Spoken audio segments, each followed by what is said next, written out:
కైలాస మానస సరోవరం, కైలాస పర్వతం పరిక్రమలో భాగంగా ఈరోజు మొదటి పరిక్రమణ జరుగుతుంది. రమారమిగా 12.5 కిలోమీటర్లు మొదటి పరిక్రమ, రెండో పరిక్రమ 22.5 కిలోమీటర్లు, మూడో పరిక్రమ కూడా ఉంటుంది. ఇలా మొత్తం 52 కిలోమీటర్లు ఉంటుంది.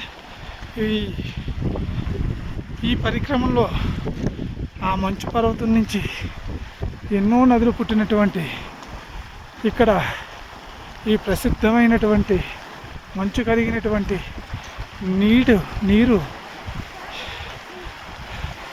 శుద్ధ జలం ఎంతో చక్కగా ఆహ్లాదంగా కనువిందు చేస్తుంది. హర మహాదేవ్, శంభో శంకర. ఇక్కడ ఆక్సిజన్ శాతం కూడా చాలా తక్కువగా ఉండటం వల్ల చాలా కష్టమైనటువంటి బ్రీతింగ్ ఇష్యూస్ అవి కూడా వస్తున్నాయి. హర హర మహాదేవ, శంభో కైలాసనాథ.